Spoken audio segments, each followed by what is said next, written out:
ছাত্র সমাজের পেটে লাথি দেওয়ার জন্য বর্তমান সরকার বন্দোবস্ত করেছে। মেধা, টাকা না মেধা, মেধা মেধা, কমিটি না মেধা, কমিটি না মেধা, চাচা না চাকরি, চাচা না চাকরি, মামা না চাকরি, চাকরি চাকরি, কোটা গেছে যে পথে, কমিটি যাবে সেই পথে। শিক্ষা সন্ত্রাস, বাণিজ্য না শিক্ষা, শিক্ষা শিক্ষা, কোটা গেছে যে পথে। ইনকিলাব ইনকিলাব। বিসমিল্লাহির রহমানির রহিম। সুপ্রিয় দেশবাসী, প্রিয় ছাত্র সমাজ, জুলাই বিপ্লবে আমাদের 1400-এর অধিক শহীদ ভাই বোনরা জীবন দিয়েছিল একটি মেধাভিত্তিক সমাজ বিনির্মাণ করার জন্য। এই বিপ্লবের অন্যতম আকাঙ্ক্ষা ছিল চাকরির ক্ষেত্রে কোনো ধরনের কোটা থাকবে না, চাকরির ক্ষেত্রে কমিটির মাধ্যমে, বাণিজ্যের মাধ্যমে কোনো চাকরি হবে না, চাকরি ক্ষেত্রে মামা খালু চাচাদের পরিচয় দিয়ে স্বজনপ্রীতির মাধ্যমে কোনো ধরনের নিয়োগ হবে না। কিন্তু আজকে খুবই দুর্ভাগ্যের বিষয়, আজকে জুলাই বিপ্লবের 2 বছর পরে নির্বাচিত সরকার আসার পর আমরা আশা করেছিলাম বিপ্লবের সে আকাঙ্ক্ষাকে তারা ধারণ করবে, কিন্তু আজকে আমরা হতাশ হয়েছি। আজকে নির্বাচিত হওয়ার 6 মাস পরে আমরা দেখতে পাচ্ছি পুরো ছাত্র সমাজের পেটে লাথি দেওয়ার জন্য বর্তমান সরকার বন্দোবস্ত করেছে।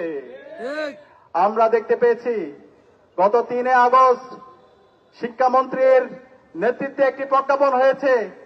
সেই প্রজ্ঞাপন আমরা দেখতে পেয়েছি এখন থেকে সকল বেসরকারি স্কুল কলেজের যে নিয়োগের সুপারিশ করবে স্কুল কলেজের ম্যানেজিং কমিটি।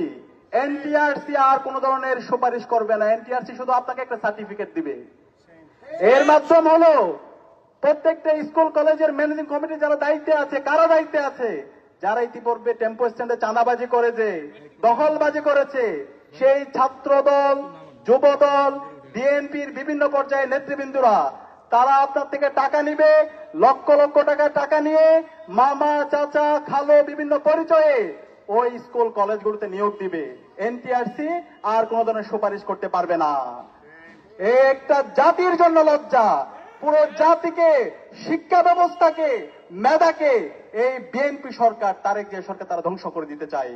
সুতরাং আমাদেরকে আবার জাগ্রত হতে হবে এই অন্যায়ের বিরুদ্ধে, এই অন্যায্য দাবির বিরুদ্ধে, শিক্ষা ব্যবস্থাকে ধ্বংসের বিরুদ্ধে পুরো ছাত্র সমাজকে আবার ঐক্যবদ্ধ হতে হবে। আমরা কি পারবো? ইনশাআল্লাহ। আমি বাংলাদেশের ছাত্র সমাজকে এবং সকল নাগরিকদেরকে আহ্বান করব, আমাদেরকে এই অন্যায়ের বিরুদ্ধে, এই শিক্ষা ব্যবস্থাকে ধ্বংসের বিরুদ্ধে, এই দুর্নীতির বিরুদ্ধে আমাদেরকে সবাই ঐক্যবদ্ধভাবে আন্দোলন করতে হবে। আমরা কি পারবো? আমরা বাংলাদেশের সকল কলেজ এবং বিশ্ববিদ্যালয়ের শিক্ষার্থীদেরকে অনুরোধ করব, আপনারা প্রত্যেকটা জায়গায় এই অন্যায্য কমিটি বাণিজ্যের বিরুদ্ধে এবং এই কমিটির মাধ্যমে, বাণিজ্যের মাধ্যমে শিক্ষার্থীদেরকে নিয়োগের বিরুদ্ধে আপনারা প্রতিরোধ গড়ে তুলুন। একই সাথে আমি বর্তমান সরকার, তারেক জিয়া সরকারকে আমরা অনুরোধ করব, আপনারা আমাদের স্লোগান দেখতে পেয়েছি সবার আগে বাংলাদেশ। আমরা এখন দেখতে পাচ্ছি সবার আগে হলো কমিটি, সবার আগে হলো বাণিজ্য, সবার আগে হলো দুর্নীতি, সবার আগে হলো শিক্ষাঙ্গনে সন্ত্রাস, সবার আগে হলো দুর্নীতির মাধ্যমে, এই নিয়োগের মাধ্যমে পুরো শিক্ষা ব্যবস্থাকে কলুষিত করা। সুতরাং আমরা আবু সাইদের উত্তরসূরিতে বেঁচে থাকতে সেই দুর্নীতি, সেই সন্ত্রাস, সেই কমিটি, ম্যানেজিং কমিটির মাধ্যমে শিক্ষাঙ্গনে বাণিজ্য, দুর্নীতি, সেটা আমরা হতে দিব না ইনশাআল্লাহ। আমরা দ্রুত সময়ের মধ্যে বর্তমান সরকার এবং শিক্ষা মন্ত্রণালয়কে অনুরোধ করব, দ্রুত সময়ের মধ্যে অন্যায্য সিদ্ধান্ত আপনারা বাতিল করেন। এনটিআরসি এর মাধ্যমে যেভাবে আগে সুপারিশ হতো, কলেজগুলোতে, স্কুলগুলোতে নিয়োগ হতো, সেই পরিপত্র আবার জারি করেন এবং যে অন্যায্য সিদ্ধান্ত হয়েছে কমিটির মাধ্যমে, ম্যানেজিং কমিটির মাধ্যমে। আপনার স্বপ্নগুলো আকাশ ছুবে প্রবাসীর হেলিকপ্টারের মাধ্যমে। বিয়ে, জন্মদিন অথবা যে কোনো বিশেষ প্রয়োজনে হেলিকপ্টার ভাড়া করতে যোগাযোগ করুন স্ক্রিনে দেয়া নাম্বারে। প্রবাসীর হেলিকপ্টার, নিরাপদ ও সাশ্রয়ী বাহনের বিশ্বস্ত নাম।